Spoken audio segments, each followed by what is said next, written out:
Hello guys! Welcome back sa YouTube channel ko. Ako nga pala si Jasper, isa akong licensed pharmacist. At today, pag-uusapan naman natin ang isa sa pinaka-common na gamot para sa type 2 diabetes, ang metformin. Kung ikaw o may kakilala kang may diabetes, malaki ang chance na ito yung unang gamot na nireseta sa kanila. Pero alam mo ba kung bakit ito yung first line treatment sa diabetes mellitus type 2?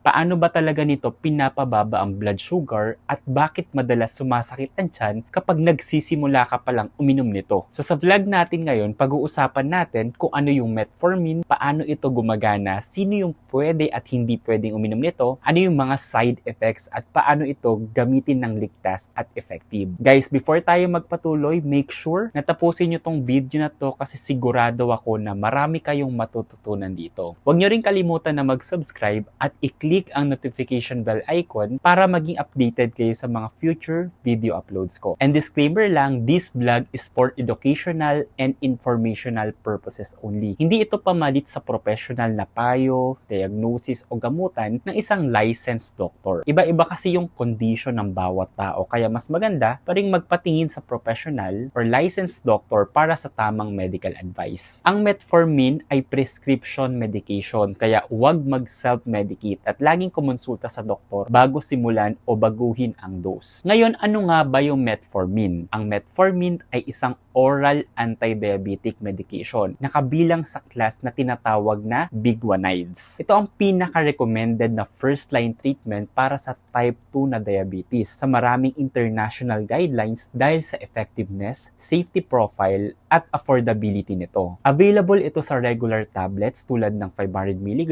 850 mg, at 1,000 mg.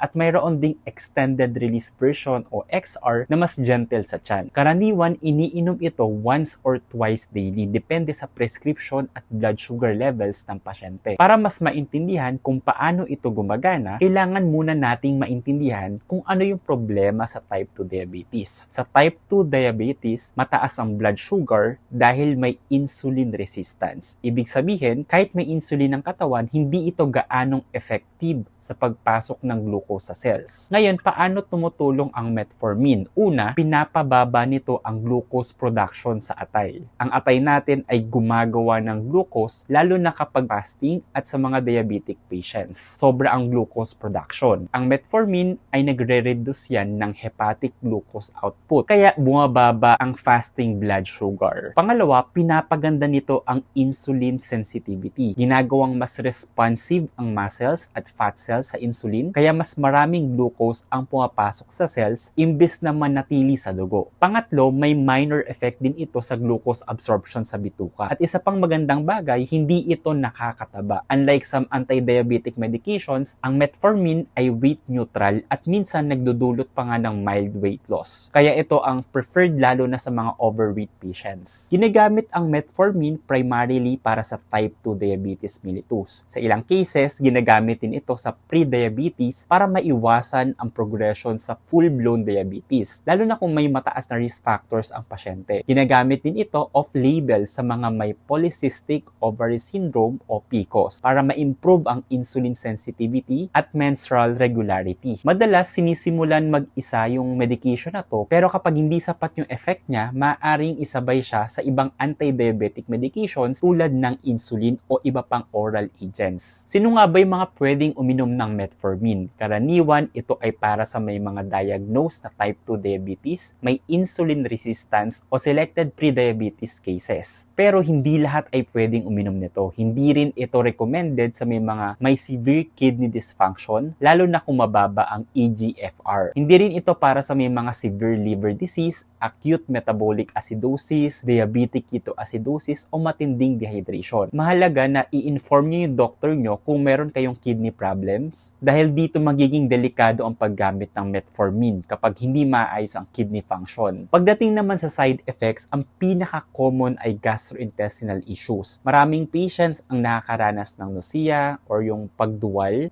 diarrhea, bloating o abdominal discomfort sa unang linggo ng pag-inom. Ito yung dahilan kung bakit may ilan na tumitigil agad. Pero good news, kadalasan pansamantala lang naman sila. Kaya merong strategy na tinatawag na start low, go slow. Ibig sabihin, magsimula sa mababang dose at unti-unting itaas para makapag-adjust ang katawan. Nire-recommend din na isabay ang pag-inom nito kasabay ng pagkain para mabawasan ang stomach upset o pagsakit ng sikmura. Kung talagang sensitive ang tiyan, pwedeng lumipat sa extended release version na mas gentle. Sa long-term use naman, may isang bagay na dapat bantayan, ang vitamin B12 deficiency. Matagal na paggamit ng metformin ay pwedeng magpababa ng vitamin B12 absorption. Kapag kulang sa vitamin B12, pwede ka kasing makaranas ng pangangalay, pamamanhid sa kamay at paa, anemia at fatigue. Kaya recommended na magpa-check ng vitamin B12 levels periodically, lalo na kung ilang taon ka nang umiinom ng metformin. May isa pang rare pero serious na complication na tinatawag na lactic acidosis. Napakabihira nito pero mas mataas ang risk kung may severe kidney problems, dehydration, matinding infection o heavy alcohol use. So yung mga sintomas nito ay matinding panghihina, muscle pain,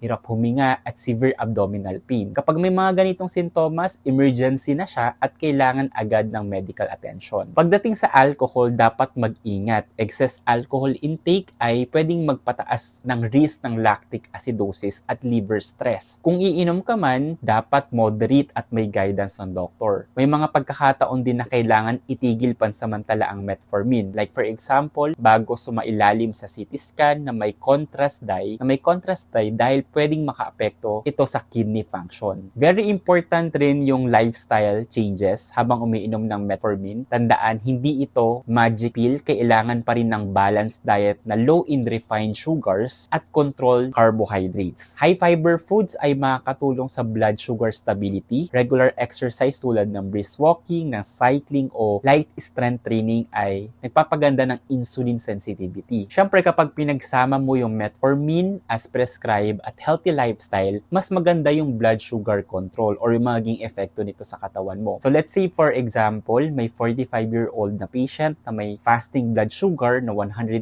mg per deciliter. Sinimulan siya na mag-metformin 500 mg once daily sa unang linggo. So nagkaroon siya ng mild diarrhea pero nawala rin after. And then after 3 months, bumaba na yung fasting sugar niya ng 110 mg per deciliter at nabawasan siya ng timbang ng 2 kilo. So ibig sabihin, gumagana yung combination ng gamot, diet, at exercise. So habang umiinom ka ng metformin, mahalaga na regular mong i-monitor kasama dito ang fasting blood sugar, HbA1c every 3 months, kidney function test, at kung long-term user ka na, vitamin B12 levels. So wag basta-basta mag-adjust ng dose nang walang advice ng doktor. So sa madaling salita, ang metformin ay effective, evidence-based, at widely used sa buong mundo para sa type 2 diabetes. Pinapababa nito ang glucose production sa atay, pinapagandang insulin sensitivity, at hindi ito nakakataba. Ang pinaka-common na side effect ay stomach upset, na kadalasang pansamantala lang. Rare ang lactic acidosis pero serious effect siya or serious side effect siya. Kaya mahalaga ang tamang screening at monitoring. So guys, yung metformin ay support at effective medication para sa blood sugar or para makontrol mo yung blood sugar mo pero lifestyle pa rin ang foundation. So in general, medication supports lifestyle, hindi nito pinapalitan ang healthy habits. So kung nagustuhan niyo yung video, don't forget to like, share, and subscribe. At kung gusto mong masundan pa ang ganitong topic about health, medications, nutrition, at wellness, i-comment mo lang sa ibaba kung ano yung next topic ang gusto mong i-feature natin. So ayun lang, so stay healthy, stay informed. Muli, ako si Jasper, isa akong licensed pharmacist. Thank you so much for watching. Bye-bye!